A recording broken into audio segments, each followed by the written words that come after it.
లోకేష్ గారి నాయకత్వం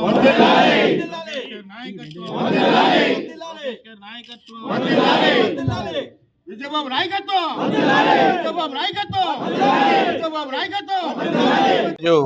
నారా లోకేష్ గారు ఐటీ శాఖ మంత్రివర్యులు, అలాగే మా జాతీయ జనరల్ సెక్రటరీ ఆయన పుట్టినరోజు సందర్భంగా క్యాడర్ కానీ కార్యకర్తలు మొత్తం నియోజకవర్గం నలుమూల నుంచి ఆయన వేడుకలు జరుపుకోవాలనే ఏకైక ఉద్దేశంతో ఈరోజు ప్రతి ఒక్కరు స్వచ్ఛందంగా వాళ్ళ కార్యక్రమాలు చేయాలని ఏకైక ఉద్దేశంతో చేస్తున్నారు. ఎప్పుడూ చరిత్రలో జరగలేని విధంగా ఈరోజు పుట్టినరోజు వేడుకలు రాష్ట్ర వ్యాప్తంగా జరుగుతున్నాయి అనడానికి ఒక కారణం ఏంటంటే ఆయనలో ఒక పోరాటం.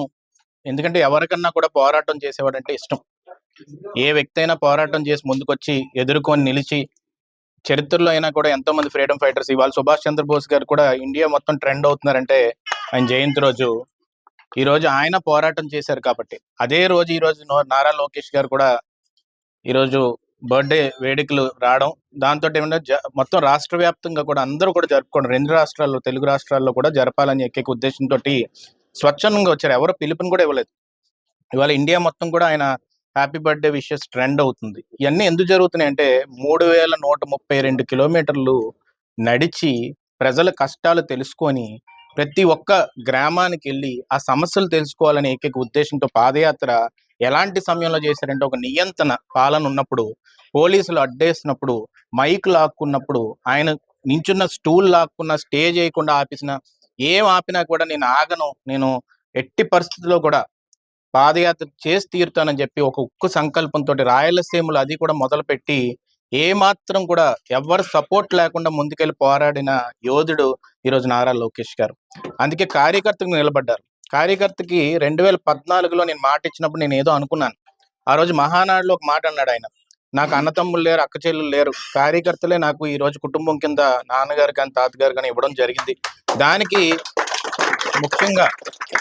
ముఖ్యంగా ఏంటంటే ఒక కార్యకర్తల నిధిని పెట్టి ఇన్సూరెన్స్ అనేది నేను ఇంట్రడ్యూస్ చేస్తానంటే నేను అనుకున్నాను ఎంతో మందికి జరుగుతుంది కదా, ఎన్ని 100 కోట్లు అవుతుంది కదా, ఏదో జరుగుతుందా లేదా అని నాకు ఆ టైంలో చాలా మందికి డౌట్ వచ్చి డిస్కస్ చేసుకున్నాం. కానీ ఆయన ఆ ఉక్కు సంకల్పంతో ఈ ఇండియా మొత్తంలో, దేశం మొత్తంలో ఏ పార్టీ కూడా చేయలేని పనిని ఆయన తీసుకొని అది సక్సెస్ఫుల్గా చేసి ఈరోజు ఆ 2 లక్షలతో 5 లక్షల రూపాయలకి తీసుకొచ్చి, ఎందుకంటే ఈరోజు నియోజకవర్గంలో 2 లక్షలు ఉన్నప్పుడే 2-3 గ్రామాల్లో నేను చూశాను. మొన్న నేను కూడా వెళ్ళి గ్రామాల్లోని ఇళ్ళకి వెళ్ళినప్పుడు వాళ్ళకి ఏ విధంగా మంచి జరిగిందని ఈరోజు 5 లక్షల రూపాయలు చేసి, అది కూడా 1 కోటి పైన సభ్యత్వాలు.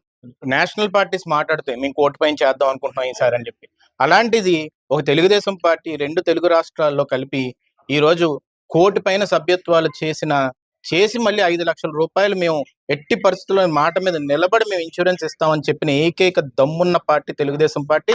అది తీసుకొచ్చింది నారా లోకేష్ గారు. అందుకే ఎంతో మంది కుటుంబాల ఆశీస్సులు కానీ ఆశీర్వాదం కానీ ఆయనకి ఈ రోజు ఉండి రేపు రానున్న రోజుల్లో అన్ని విధాలుగా కూడా ఆయన ఉన్నత స్థాయికి వెళ్ళి మా టీడీపీ తెలుగుదేశం పార్టీకి ఒక భవిష్యత్తు ఉంది, ఒక భవిష్యత్తు ఉన్న నాయకుడు, తాను ఎట్టి పరిస్థితుల్లో కూడా ఒక ఉక్కు సంకల్పంతో నడిచే నాయకుడని గర్వంగా బల్లగుద్ది చెప్పే స్థితిలో మేము ఉన్నాం. ఒకటి. రెండోది ఏంటంటే, మన కోవిడ్ టైంలో ఎన్నో వీడియోస్ ఉన్నాయి, అన్ని కూడా నేను ఈరోజు ఒకసారి రిలీజ్ చేయాలి అని చెప్పేసి నాకు అనిపిస్తుంది. ఎందుకంటే ఈ 5 సంవత్సరాల్లో ఈ పోరాటంలో నన్ను కూడా ఒక భాగంగా వాళ్ళు నాకు అవకాశం ఇవ్వడం జరిగింది. అప్పుడు కోవిడ్ టైంలోని ఒక క్యాంపెయిన్ పెట్టి ఏ కార్యకర్తకు కష్టం వచ్చినా కూడా నాకు ఈ రోజుకి గుర్తండి, ఇది నేను చెప్పాలి అందరికీ కూడా, రాత్రి 2:45కి ఆ ప్రాంతంలో నాకు ఫోన్ చేసి, ఇక్కడ వైజాగ్లో ఒక లేడీ ఉంటే ఆమెను ఇమీడియట్గా నేను పినాకిల్లో మాట్లాడతాను విజయ్, నువ్వు అక్కడ జాయిన్ చేయించు, ఎట్టి పరిస్థితుల్లో కూడా ఆమె బతకాలని చెప్పేసి నాకు ఫోన్ చేయడం. కానీ చిత్తూరులో ఎక్కడో ఒక మూల గ్రామంలో ఒక మనిషికి ఇబ్బంది ఉంటే ఎవరినైనా పీపీ కిట్ పెట్టి నువ్వు ట్యాబ్లెట్లు పంపించగలవా, నేను ట్యాబ్లెట్లు పంపిస్తాను, మళ్ళీ ఇంజెక్షన్స్ పంపించాలి, నేను అక్కడ దొరకట్లేదట. ఈ ఫాలోఅప్ మీరు ఎవరు నమ్మరు, ఇది ఆదరించుకో. ఇది నాకు ఆ టైంలో కోయిన్సిడెన్స్ అలా వచ్చింది, నేను ఆయనతో పనిచేసే అవకాశం నాకు దొరికింది.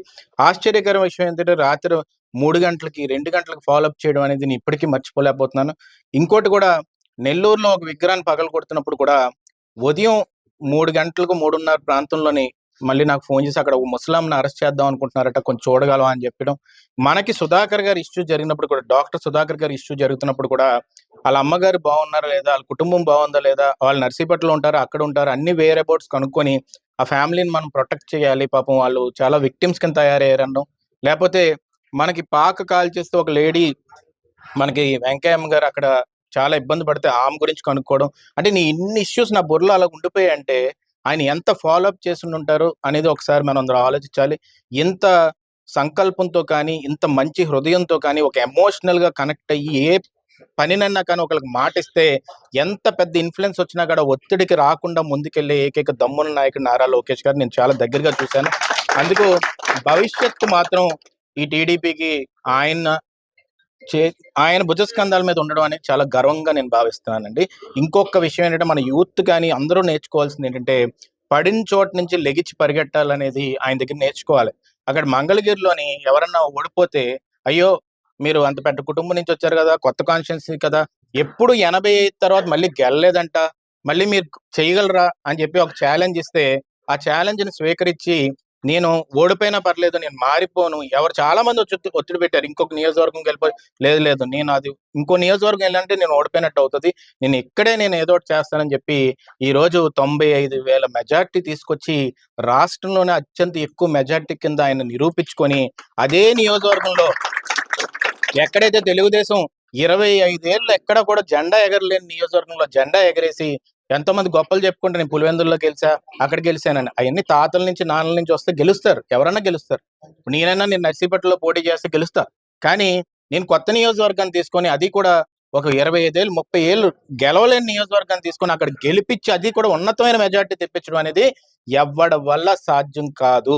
ఎంత మంది అయినా కానీ వాళ్ళ అనుకూల నియోజకవర్గాలకు వెళ్తారు తప్ప నేను ఎక్కడ గెలలేని నియోజకవర్గానికి వెళ్ళి గెలిపిస్తానని దమ్ముండి సాటి చెప్పి గెలిచి తెలుగుదేశం జెండాను ఎగరేసిన ఏకైక దమ్మున నాయకుడు నారా లోకేష్ గారు. అలాంటి వ్యక్తిని ఎప్పటికీ కూడా మనం స్ఫూర్తిగా తీసుకోవాలి.